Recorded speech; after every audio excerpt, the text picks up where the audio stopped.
सहेली।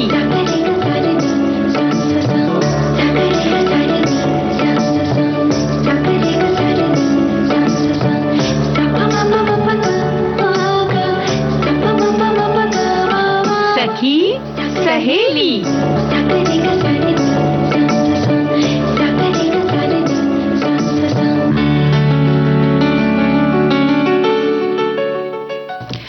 सभी सखियों सहेलियों को मंजू द्विवेदी और आरती श्रीवास्तव का नमस्कार। कैसी हो आरती? बिल्कुल ठीक। हाँ, देखो गर्मी बहुत पड़ रही थी, लेकिन बीच में अचानक ही थोड़े से मौसम ने करवट ले ली, मिजाज बदला, थोड़ी सी बारिश हो गई, उससे थोड़ी सी राहत हमें मिल गई, ठंडक हो गई, तो अच्छा लगा जरा, क्योंकि गर्मी से राहत मिली।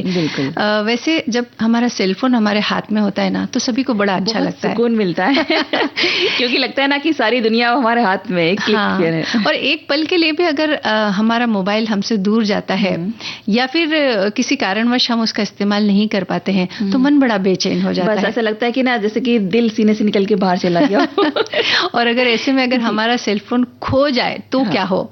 बस बात ही मत करिए, ऐसी तो शुभ शुभ बोलिए। बिल्कुल।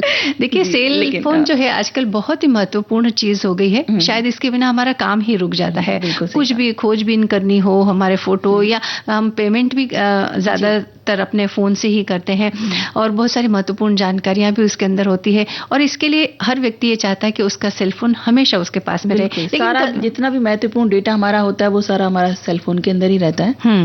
कभी कभी ऐसा हो जाता है कि हम कहीं भूल जाते हैं, या किसी ने हमारा फोन चुरा लिया, या कोई और वजह होती है, कभी पानी में गिर जाता है, तब भी वो खराब हो जाता है, तब तो और मुश्किल आ जाती है। लेकिन अगर चोरी हो जाए सेलफोन, तो हमें क्या करना चाहिए, इस बारे में आज हम थोड़ी सी चर्चा करेंगे। और मंजू जी, आज हम बात करेंगे जरा याद करो कुर्बानी के अंतर्गत। हम आज बात करेंगे यतीन्द्रनाथ मुखर्जी के, जो उन्होंने अपने क्रांतिकारी उन्होंने जिस तरह से अपना समर्पण किया, जिस तरह से उन्होंने योगदान दिया हमारे देश की आजादी में, उसके ऊपर हम चर्चा करेंगे। और साथ ही हम बात करेंगे आदत की, आराम तलबी की, जो आदत होती है हमारे अंदर उसकी, जिसकी वजह से हम बहुत परेशान भी हो जाते हैं, और जिसकी वजह से हमें बहुत सी चीजें भी झेलनी पड़ जाती हैं, जैसे कि फोन खोना भी आराम तलबी की आदत, जहां बैठे वहीं छोड़ दिया फोन और कुछ सोचा नहीं, उठ के चल दिए। हाँ, और ये आराम तलबी की जो आदत है, ये सेलफोन की वजह से भी हुई है कि हम बैठे रहते हैं और बस इस्तेमाल करते रहते हैं, घंटों निकल जाते, पता ही नहीं चलता कि हम कितनी देर से फोन हाथ में लिए हुए बैठे हुए, और यही आदत हो जाती है कि उसके बाद जब उठ करके कोई काम करना होता है तो बड़ा आलस आता है। बस ऐसा लगता है ना, हम जहाँ बैठे हैं वहीं पे हमें सारी चीजें मिल जाएं, बस हम वहीं पे बैठे रहे अपनी जगह पे। बिल्कुल। तो ये विषय होंगे आज हमारी बातचीत के, लेकिन सबसे पहले हम याद करते हैं महान स्वतंत्रता सेनानी वीर सावरकर को, जिनकी आज जयंती है। स्वतंत्रता संग्राम में उनका जो योगदान रहा, उसे बिल्कुल भी भुलाया नहीं जा सकता है। कितने कष्ट उन्होंने सहे, लेकिन आजादी की जो एक आस थी मन में, उसे उन्होंने बिल्कुल बुझने नहीं दिया। बिल्कुल। और ऐसे क्रांतिकारी हैं जिनकी वजह से आज हम इस स्वतंत्र भारत में बैठे हैं। तो इन जो भी स्वतंत्र जो भी क्रांतिकारी रहे हैं, उनको श्रद्धांजलि देते हैं और श्रद्धापूर्वक नमन करते हैं। बिल्कुल, श्रद्धापूर्वक हम उन्हें नमन करते हैं और ये गीत सुनते हैं।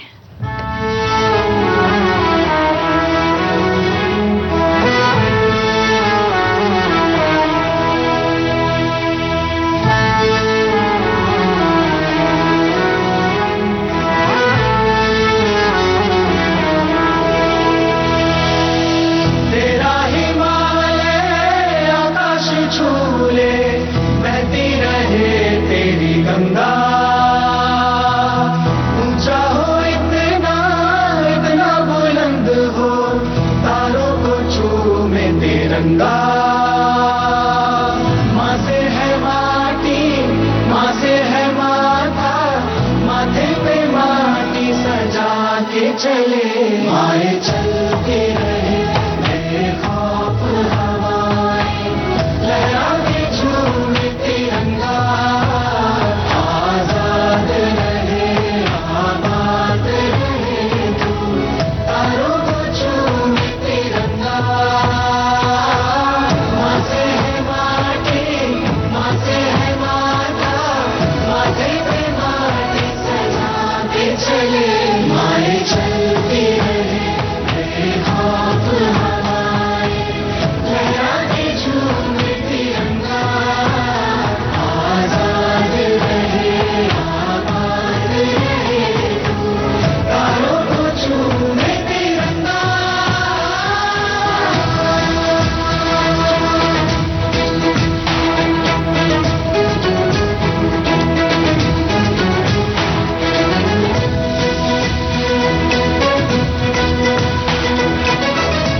क्या है, कोई शूरवीर ही प्राण दान देता है।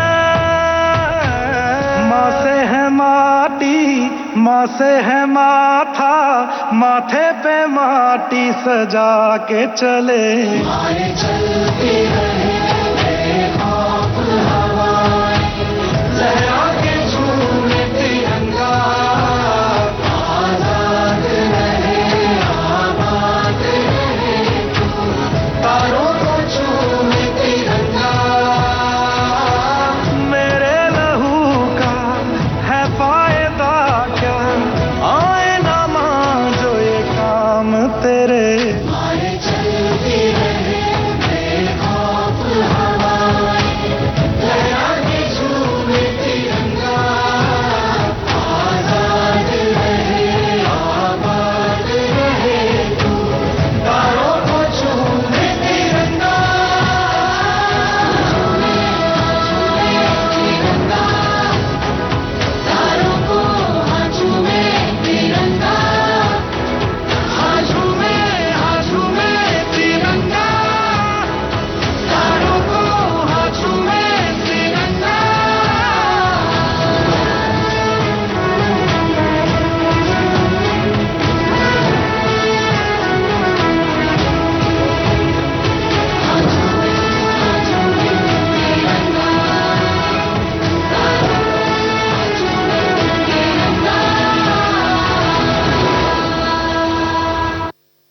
नमस्कार, मैं अतुल गर्ग, फिल्म निर्देशक। ऑपरेशन सिंदूर की महान सफलता पर अपने सभी देशवासियों को और अपने सभी सशस्त्र बलों को सैल्यूट करता हूं, नमन करता हूं। हम अपने वीर शहीदों को कोटि कोटि नमन करते हैं, जिन्होंने आज मातृभूमि की रक्षा में अपना सर्वोच्च बलिदान दिया है। ऑपरेशन सिंदूर सिर्फ एक सैन्य कार्यवाही नहीं है, बल्कि दुश्मन के उन नापाक मंसूबों को नेस्तनाबूद करने का एक शौर्यपूर्ण व साहसिक अभियान भी है। हमारे सशस्त्र बलों ने पहलगाम के कातिलों को एक करारा जवाब दिया है। एक बार फिर हमारी सेनाओं को और सरकार को सादर नमन। जय हिंद, जय भारत।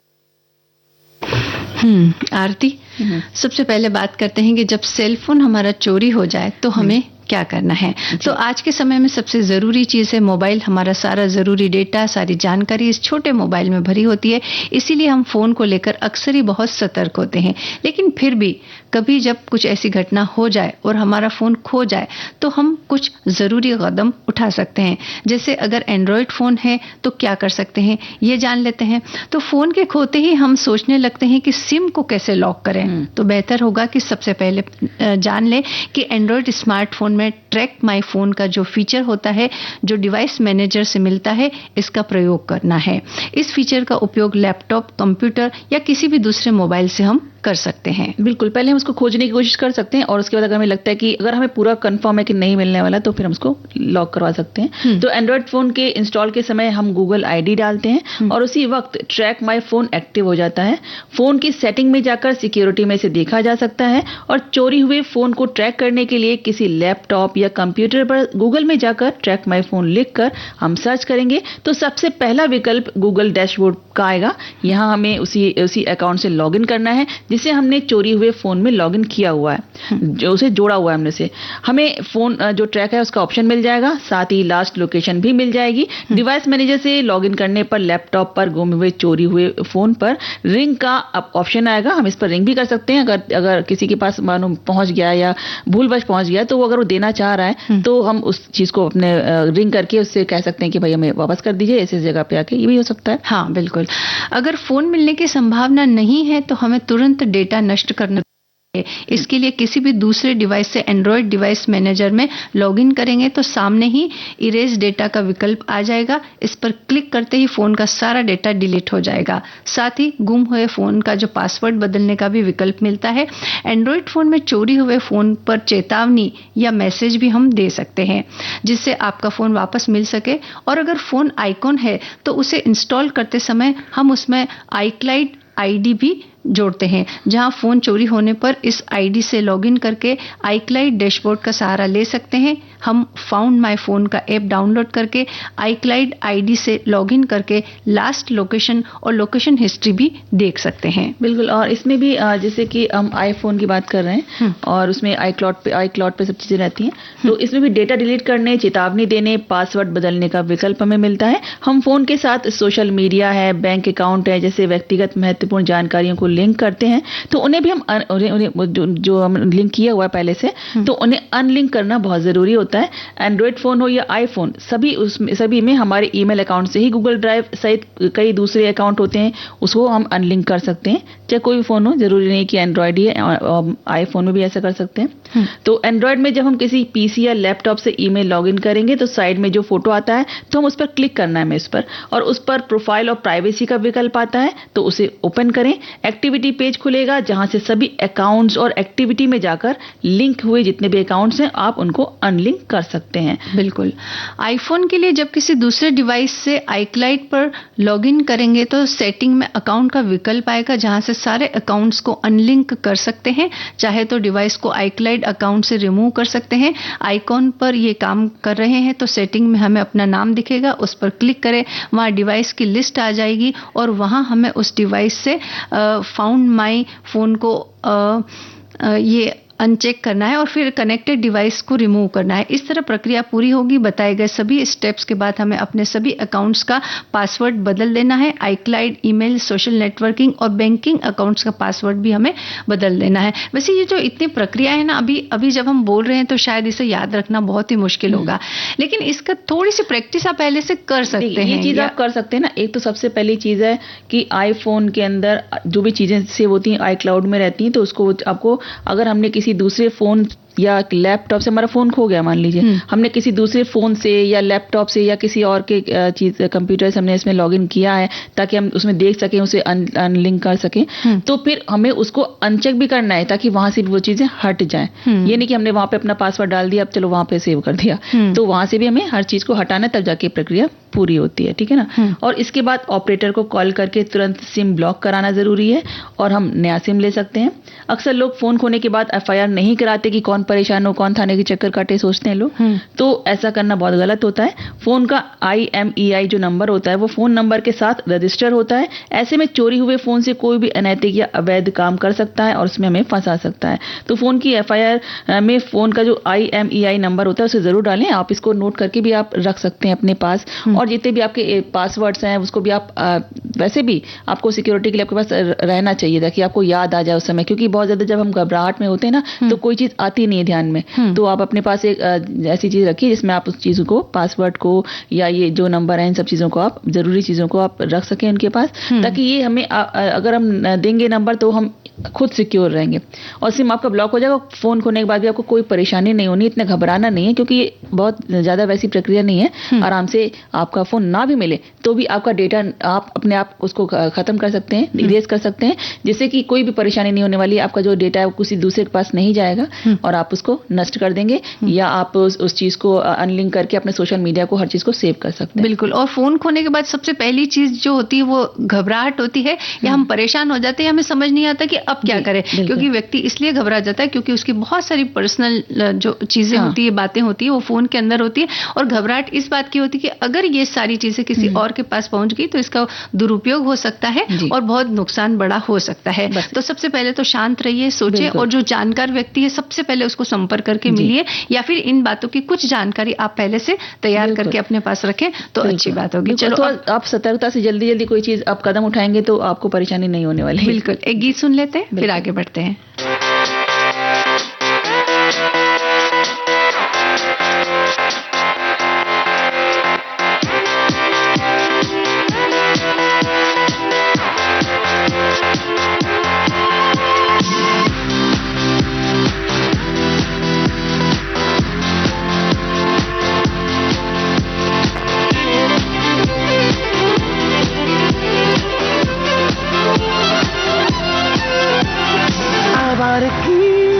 करता हूँ पर मैं बारा नहीं, छोड़ा खुला दिल को मगर खुद को बिगाड़ा नहीं। लगे तेरे बिना अब तो गुजारा नहीं, किसी का भी होगा ना मैं हुआ जो तुम्हारा नहीं। तू ही तो है हयात मेरा, तू ही तो है करार मेरा, झूठे नशे जहां में कभी, तू ही तो है मार मेरा, तू ही तो है हयात मेरा, तू ही तो है करार मेरा, झूठे नशे जहां में कभी, तू ही तो है मार मेरा। जिंदा हूँ तुझ पे मर के, भूला सब तुझको पढ़ के, कैसा है प्यार तेरा।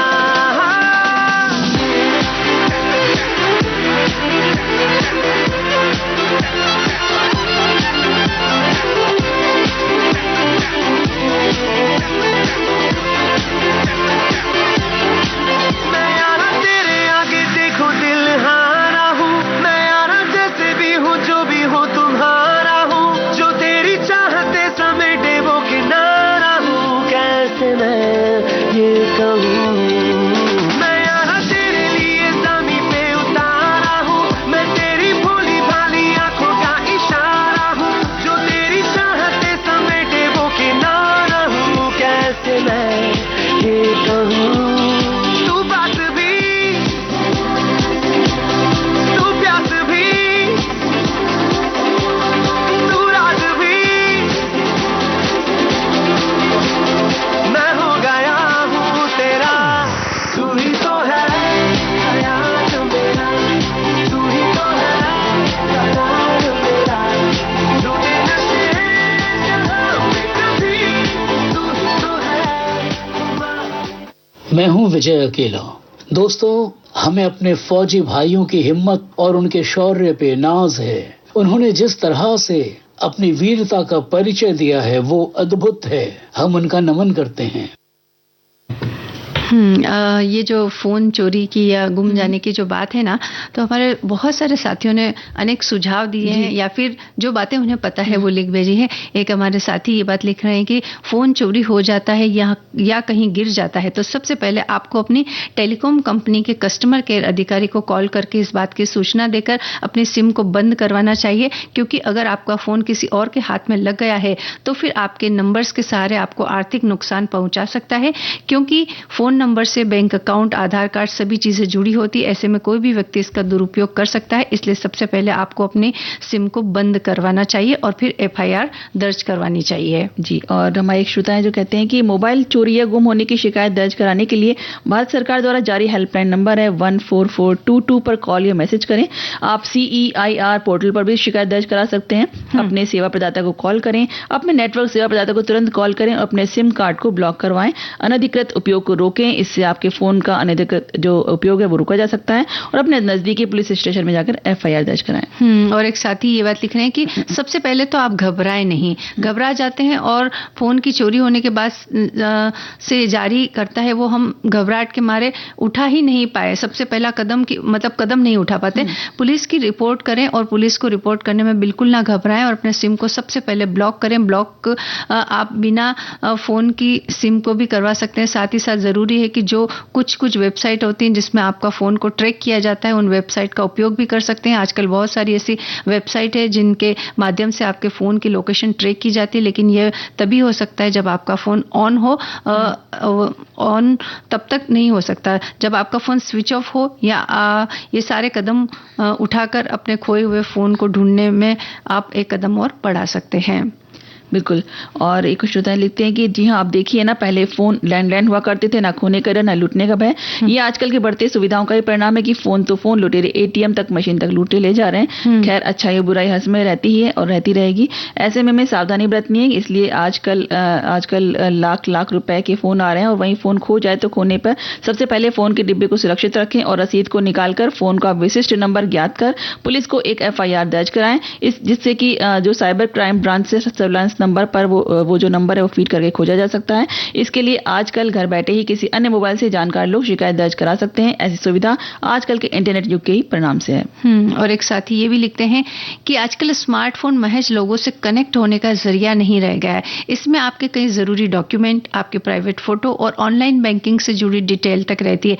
ऐसे में फोन चोरी या गुम होने पर आप अपना सारा डेटा, बैंक डिटेल्स और बहुत कुछ खो देते हैं, जिससे आपको काफी परेशानी का सामना करना पड़ता है। अगर आपका फोन चोरी हो जाता है तो ऐसे कंडीशन में सबसे पहले आपको FIR दर्ज करवानी चाहिए। जी बिल्कुल। और एक हमारे श्रोता है जो कहते हैं कि बड़ा ही सतर्क मुद्दा उठाया है। मोबाइल खोने पर इंसान बौखला जाता है, उसकी सारी दिनचर्या डायरी उसी में होती है। एक बार उनके अपने नाना जी के बारे में बता रहे हैं कि एक बार हमारे नाना जी बस में सवार थे कि वो कीपैड मोबाइल रखते थे और बस में जरा भीड़ थी, अपना फोन ऊपर वाली जेब में रखा था, वो गिरने से खो गया और घर आकर हमारी नानी को इत्तला किया था। हमारे पिताजी का भी कई बार फोन खो चुका है, बता रहे हैं। और फोन चोरी हो जाए या खो जाए तो तुरंत कुछ कदम उठाने चाहिए। आपके फोन में GPS या लोकेशन सर्विस चालू है तो आप अपने फोन को लॉक करने की कोशिश कर सकते हैं। अपने फोन को रिमोटली लॉक करें ताकि कोई भी आपके डेटा तक न पहुंच पाए। अपने टेलीकॉम ऑपरेटर से संपर्क करें और अपने सिम कार्ड को ब्लॉक करवाएं। यानी कि लगभग वही बातें हमारे बहुत सारे और श्रोताओं ने भी लिखी है। जी, तो इसी तरह से लिखते हैं कि हमारी एक श्रोताएं जो लिखती हैं कि हम ज्यादातर अकेले कहीं जाते नहीं, विवाह समारोह में जाते हैं तो साथ में जाते हैं तो उनके पास मोबाइल होता ही है, तो वो फोटो वगैरह निकाल लेते हैं, फिर हमारे मोबाइल पर ट्रांसफर कर देते हैं। अगर बाजार जाना हो तो वहाँ क्या क्या आवश्यकता है, मोबाइल की पैसे मतलब वो पैसे नहीं देते, मतलब नगद देती हैं वो, तो हमारे फोन खोने की संभावना बहुत कम होती है। 80 से 90% फोन हमारे नहीं होते हैं। बाजार जाते हैं तो ज्यादातर हम नगद पैसे ही देते हैं, मतलब वो फोन का प्रयोग बाहर नहीं करती हैं। एक साथी लिख रहे हैं कि विश्वास करें या ना करें, हमारे फोन तब भी नहीं खोए थे जब छोटे फोन थे और अब बड़े हैं तब भी नहीं, क्योंकि हम इनको बाहर ले ही नहीं जाते। वही मैंने भी इनके बारे में बताया। जी बिल्कुल। और बहुत सारे लोगों ने हेल्पलाइन नंबर जो है उनके बारे में लिखा है और लगभग यही बातें लिखी है कि आपको सबसे पहले तो FIR दर्ज करवाना चाहिए, अपना जो सिम कार्ड है वो बंद करवाना चाहिए और थोड़ी सतर्कता बरतें। जब आप बाहर जाते हैं तो कई बार फोन निकाल करके रख देते हैं, दुकान पर गए कुछ सामान लेने गए रख दिया, तो इस तरह की जो बातें इनका आप ख्याल रखेंगे तो ये चोरी नहीं होंगे, खोएंगे नहीं और इन सतर्कता से जो है आप अपने मोबाइल को सुरक्षित रख सकते हैं। फिर भी अगर दुर्घटनाएं हो जाए तो फिर क्या कदम उठाने उसके बारे में हमने आपको बताया है। एक गाना सुनते हैं।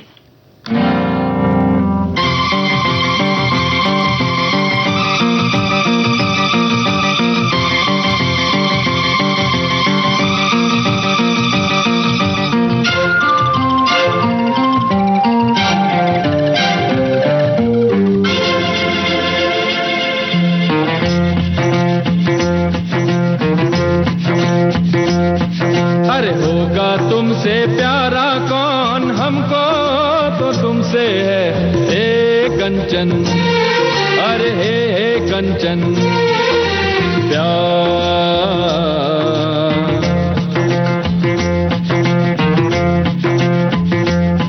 अरे होगा तुमसे प्यारा कौन, हमको तो तुमसे है हे कंचन, हे कंचन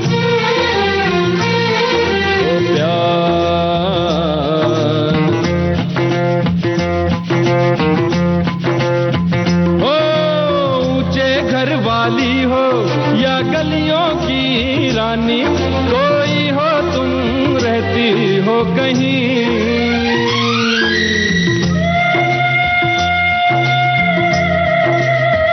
ऊंचे घर वाली हो या गलियों की रानी, कोई हो तुम रहती हो कहीं। तुमसे बढ़ के यारा कौन, हमको तो तुमसे है कांची, अरे कांची ओ प्यार।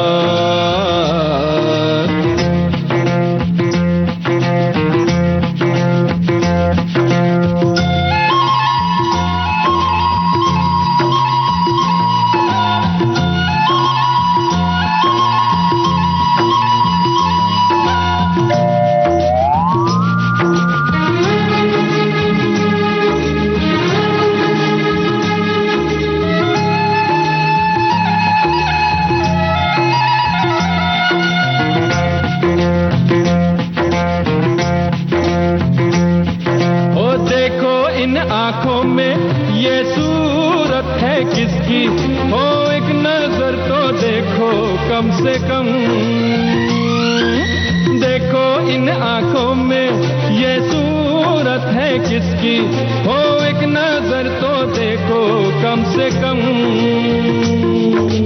आखिर है हमारा कौन, हमको तो तुमसे है हे कांची, अरे हे कांची, ओ प्यार।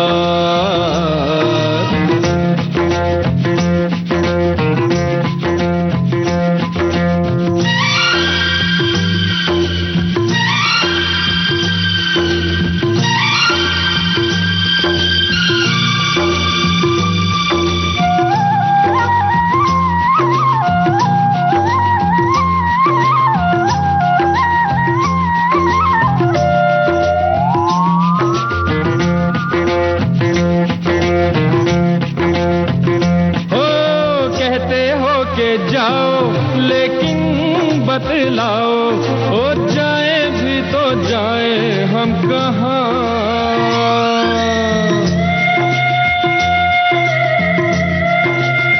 हो कहते हो के जाओ लेकिन बतलाओ, हो जाए भी तो जाए हम कहाँ। ऐसा दिल का मारा कौन, हमको तो तुमसे है कांची, अरे बाबा हे कांची, ओ प्यार।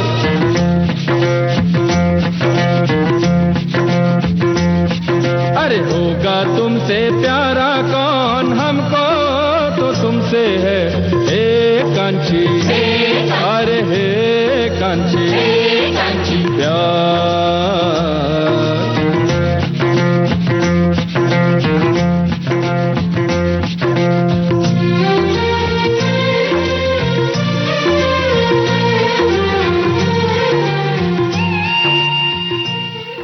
हमें अपने फौजी भाइयों की हिम्मत, उनके शौर्य पर नाज है। उन्होंने जिस साहस और वीरता का परिचय दिया है वो अद्भुत है। मैं राधिका राव उनका नमन करती हूँ। जय हिंद। आरती, अब देखो हमारे पास और भी विषय है बात करने के लिए, लेकिन कार्यक्रम में समय हो चला है एक अंतराल का। अंतराल के बाद अभी उपस्थित होते हैं हम।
अंतराल के बाद हम उपस्थित हो चुके हैं और जरा याद करो कुर्बानी, इसके अंतर्गत आज हम बात करेंगे यतीन्द्रनाथ मुखर्जी की।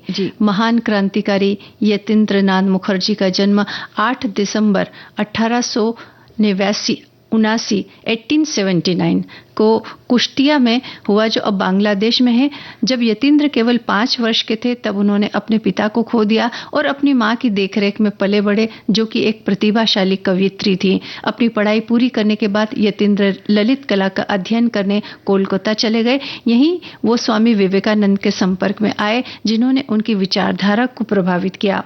उन्होंने कुश्ती कला को भी सीखा। उन्होंने नियमित रूप से लिखना शुरू किया, जिसके जरिए उन्होंने भारत में ब्रिटिश शोषण को बताया और भारतीय राष्ट्रीय सेना की आवश्यकता पर जोर दिया। इस बीच यतीन्द्रनाथ की शादी हुई और उनका पारिवारिक जीवन शुरू हुआ। उनके 4 बच्चे हुए। जी, और यतीन्द्रनाथ जी के जीवन में बहुत ही दुखद क्षण आया जब उन्होंने अपने एक पुत्र को खो दिया और अशांत मन को शांत करने के लिए वो हरिद्वार की तीर्थ यात्रा पर निकल गए। वहां से अपने पैतृक गांव लौटते समय एक खतरनाक आदमखोर तेंदुए की तलाश करते समय उनकी मुठभेड़ बाघ से हो गई और वो मतलब अपने हाथ में खुकरी से लिए हुए थे जो उससे बाघ को मारने में कामयाब रहे, लेकिन खुद भी गंभीर रूप से घायल हो गए। उनका इलाज करने वाले, उनके शरीर से बाघ के नाखून निकालने वाले सर्जन जो थे वो लेफ्टिनेंट कर्नल सुरेश सर्वाधिकारी ने उनकी बहादुरी से प्रभावित होकर एक लेख प्रकाशित किया और तभी उन्हें बाघा जतिन की उपाधि मिली जो उनका नाम पड़ गया, यानी बाघ को मारने वाला। हाँ, यानी बाघ से भिड़ जाने वाले और उनसे संघर्ष करने वाले, इतनी हिम्मत होना भी कोई मामूली बात नहीं है ना। यतीन्द्रनाथ ने ढाका में अनुशीलन समिति की एक शाखा स्थापित करने में महत्वपूर्ण भूमिका निभाई। यहाँ उनकी मुलाकात अरबिंदो से हुई। 1905 में कोलकाता में प्रिंस ऑफ वेल्स के जुलूस के दौरान यतीन्द्र ने अंग्रेज सैनिकों के एक समूह पर हमला किया जो कि भारतीय महिलाओं के साथ दुर्व्यवहार कर रहे थे। जल्द ही उन्होंने अपनी गतिविधियों का विस्तार करना शुरू कर दिया। दार्जिलिंग और सिलीगुड़ी में अनुशीलन समिति की स्थापना की। इस दौरान ब्रिटिश अधिकारियों से उनकी झड़पें चलती रही। जब ब्रिटिश सरकार ने क्रांतिकारियों को दबाने के लिए दमनकारी कदम उठाए तो प्रत्युत्तर में यतीन्द्र ने भी कार्रवाई की। जी, और यतीन्द्र को अपने लिए खतरा जानकर ब्रिटिश सरकार ने उन्हें जेल भेज दिया। जेल से रिहा होकर उन्होंने बंगाल में घूम घूमकर क्रांतिकारी इकाइयों को पुनर्जीवित करने का काम किया। अब तक उनकी ख्याति देश विदेश में फैल चुकी थी और अमेरिका और यूरोप में प्रवासी भारतीय क्रांतिकारी उनसे प्रेरित हो रहे थे। अंग्रेजों ने अब भारत के पूर्वी तट को चटगांव से गोपालपुर तक, साथ ही पूरे गंगा डेल्टा को सील कर दिया। साथ ही अंग्रेजों ने छापा मारकर उस जगह को भी अपने कब्जे में ले लिया जिसे यतीन्द्र ने हथियारों की तस्करी के लिए मोर्चे के रूप में स्थापित किया हुआ था। बिल्कुल, और साथ ही अंग्रेजों ने उस जगह का भी पता लगा लिया जहां यतीन्द्रनाथ अपने साथियों के साथ छिपे थे। 2 दिनों तक यतीन्द्र अपने साथियों के साथ मयूरभंज के घने जंगलों में भागते रहे, लेकिन अंग्रेजों ने उन्हें पकड़वाने पर इनाम घोषित कर दिया था और स्थानीय ग्रामीणों ने इनाम के लालच में अंग्रेजों को उनके स्थान के बारे में सूचित कर दिया। आखिरकार यतीन्द्रनाथ मुखर्जी को धोखेबाजी के कारण अपने साथियों के साथ एक छोटी सी खाई में मोर्चा संभालना पड़ा।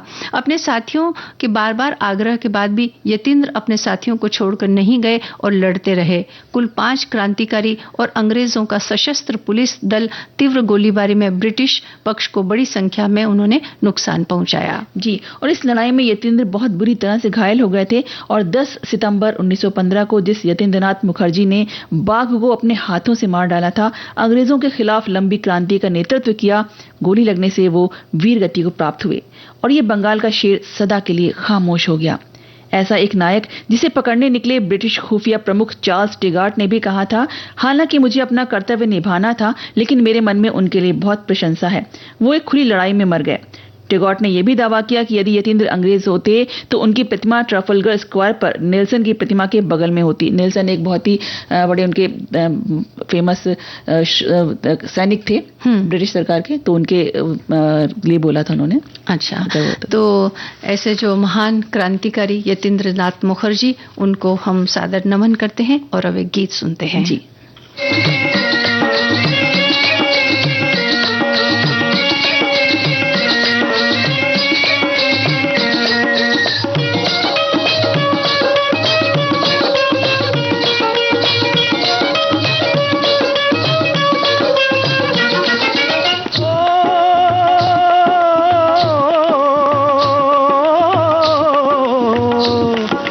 देश है वीर जवानों का, अलबेलों का, मस्तानों का। इस देश का यारो, इस देश का यारो क्या कहना, ये देश है दुनिया का गहना।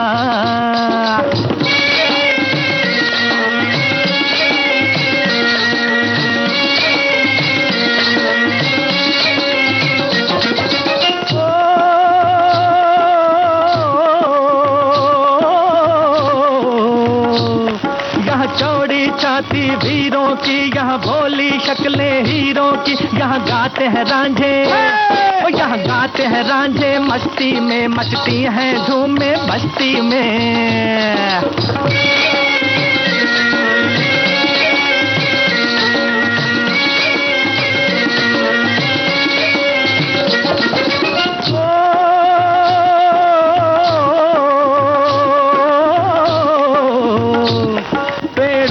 बहारे झूलों की, राहों में कतारें फूलों की, यहाँ हंसता है सावन, यहाँ हंसता है सावन, बालों में खिलती हैं कलियां गालों में।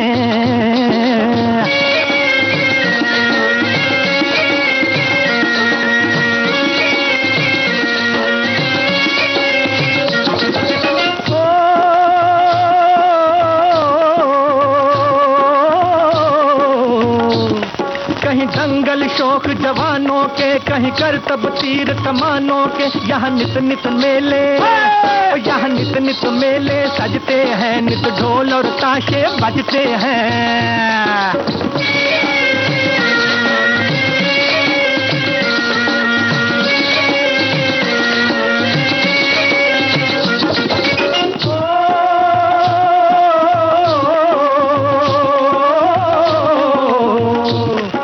भर के लिए दिलदार हैं हम, दुश्मन के लिए तलवार हैं हम, मैदान में अगर हम डट जाएं, मुश्किल है कि पीछे हट जाएं।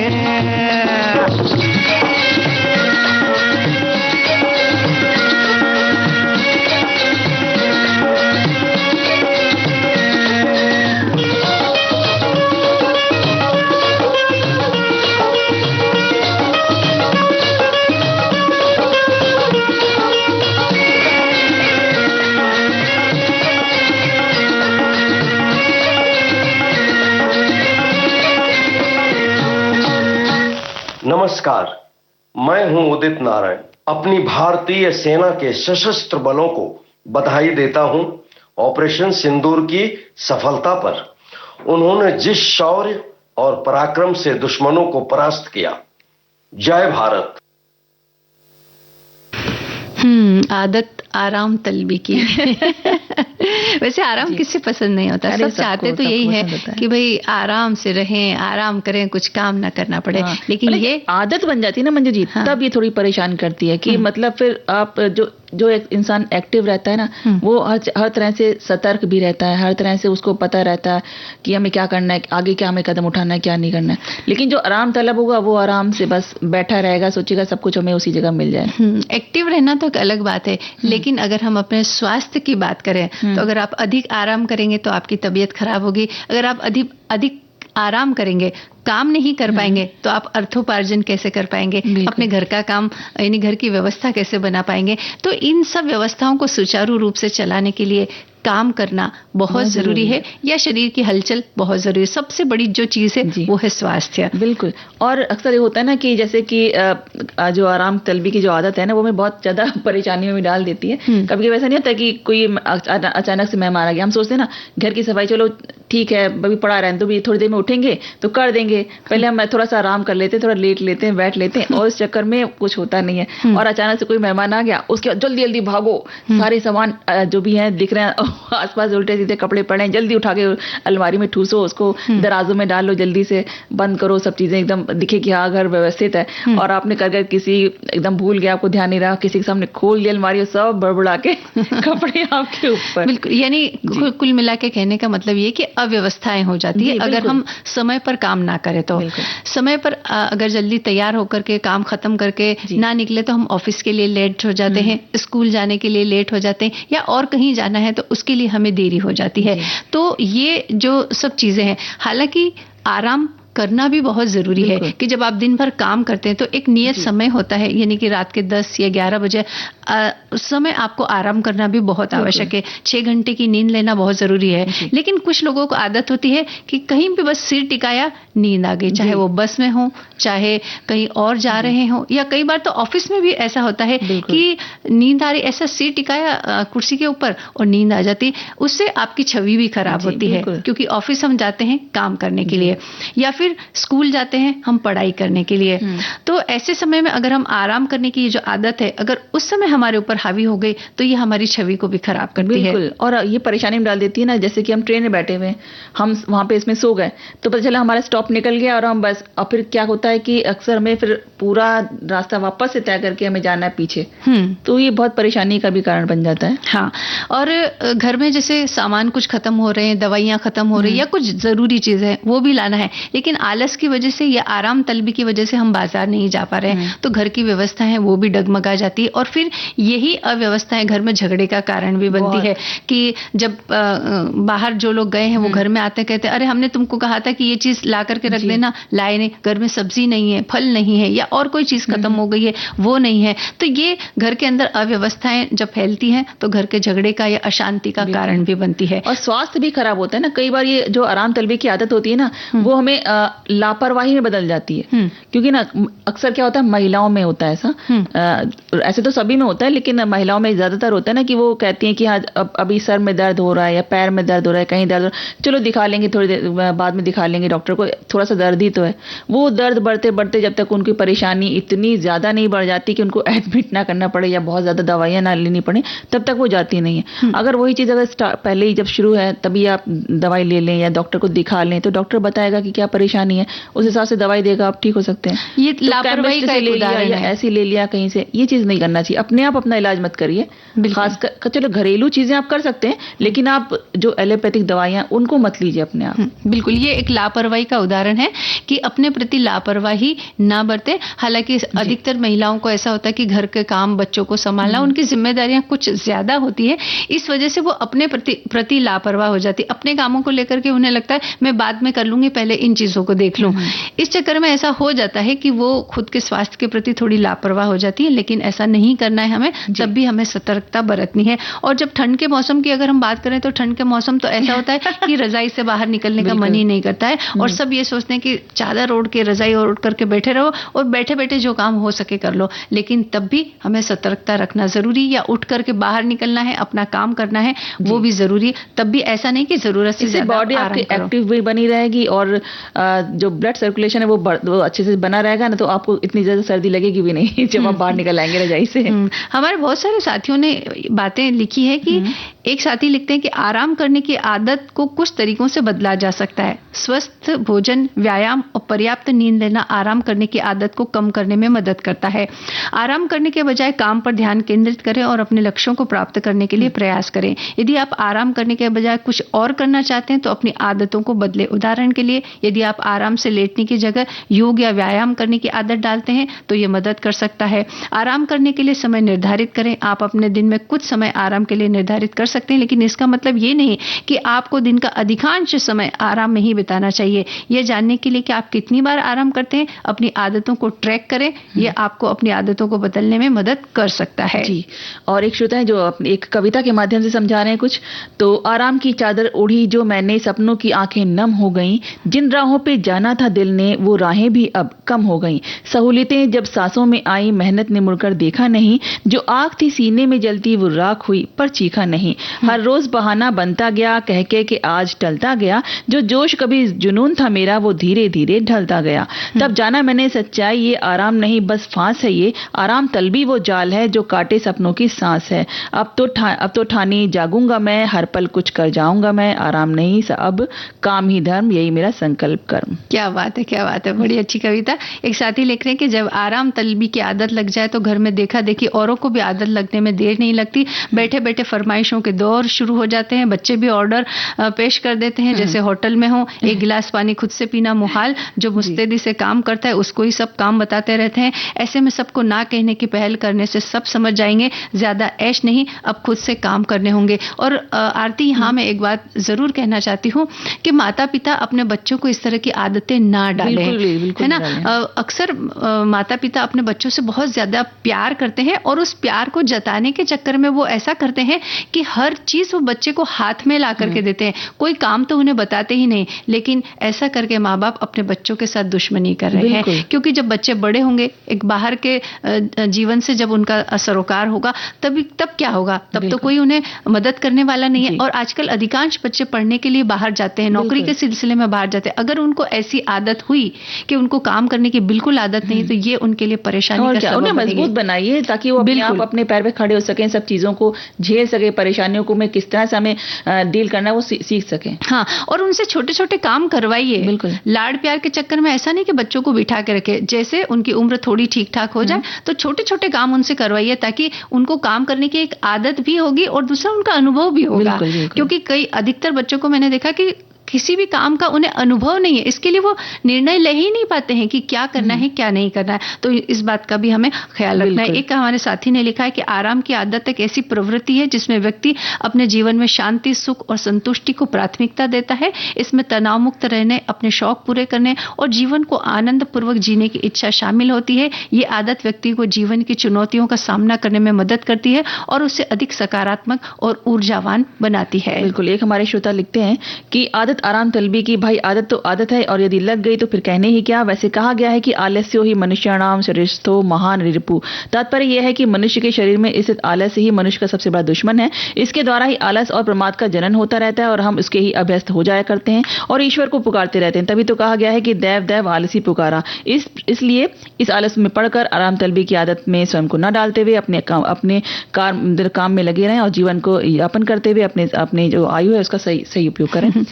वैसे बातें तो बहुत सारी लिखी है हमारे साथियों ने, लेकिन कुछ जो है सीमित हमें पढ़ना होगा। एक साथी लिख रहे हैं कि ये जो आदत, ये विषय जो है बहुत मजेदार है। कुछ लोग छोटा सा काम करते हैं, अरे थक गए, थोड़ा सा आराम करने दो, इतना काम नहीं किया। एक छोटे से काम में आदत कुछ लोगों की होती है।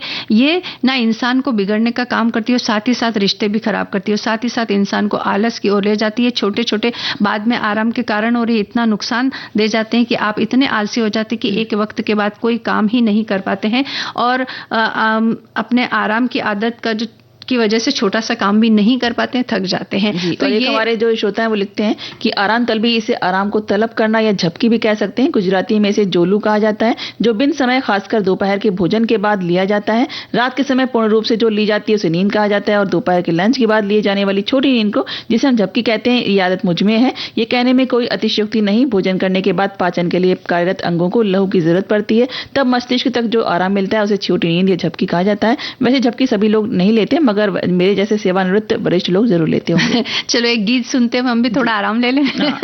चलो।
देखो आज आरती ना कुछ रेसिपी बताने का भी आज दिन है, तो हमने कहा था कि भाई बेसन के व्यंजन आज हम बनाना बताएंगे। हमारे बहुत सारे श्रोताओं ने भी बहुत सारी रेसिपी लिखकर भेजी। एक साथी ने स्वादिष्ट बेगुनी की रेसिपी लिख करके भेजी। बेगुनी यानी बैंगन जो होता है ना, उसके पकोड़े।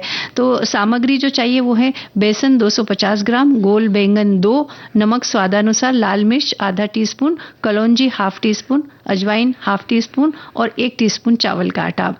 अब बनाना कैसे ये बताते हैं कि बैंगन को धोकर आगे और पीछे का जो हिस्सा है वो निकालकर बैंगन को गोल गोल पतला पतला काट ले। अलग बर्तन में बेसन में पानी मिलाकर घोल तैयार कर उसमें नमक, मिर्च, कलौंजी, अजवाइन मिला ले और अंत में चावल का आटा मिलाए।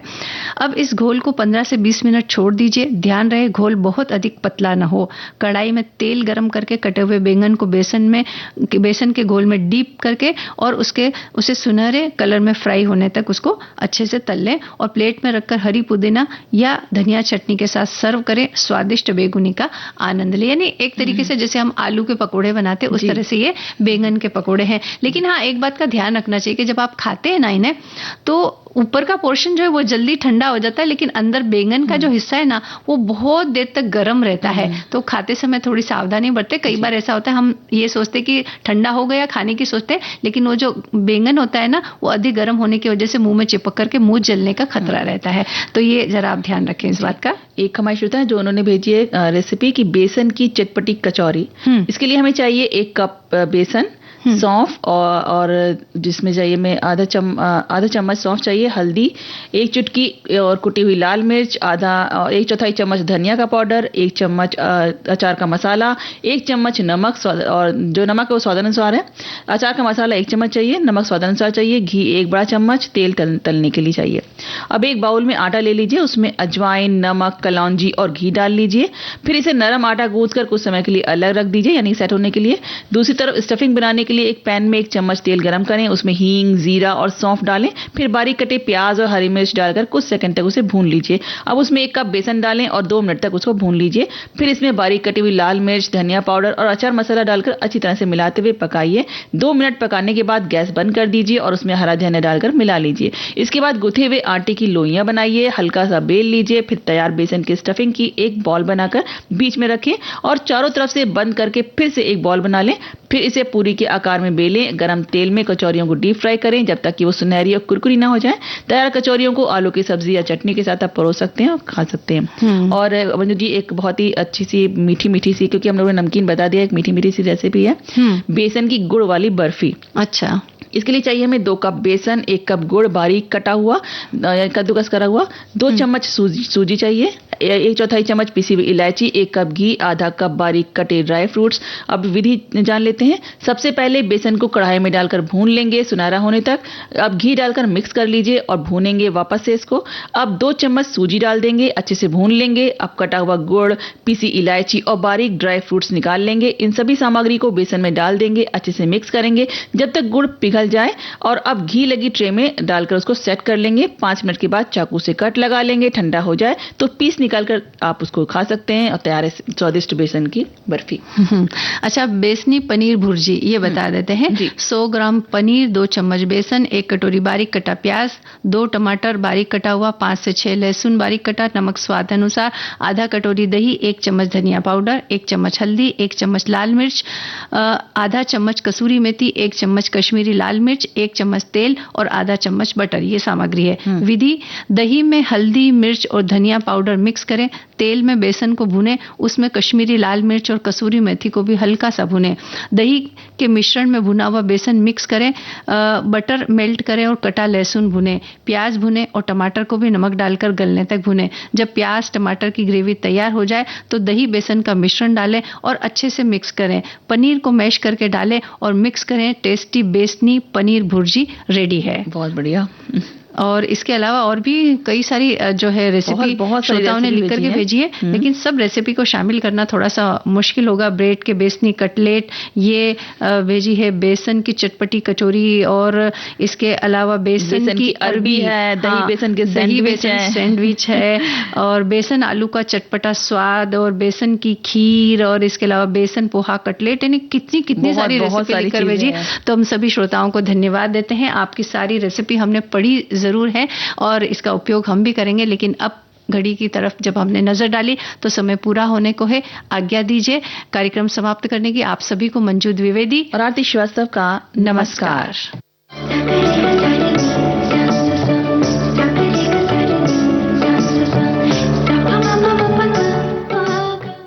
सखी सहेली कार्यक्रम की प्रस्तुतकर्ता अनुश्री पाठक। सहेली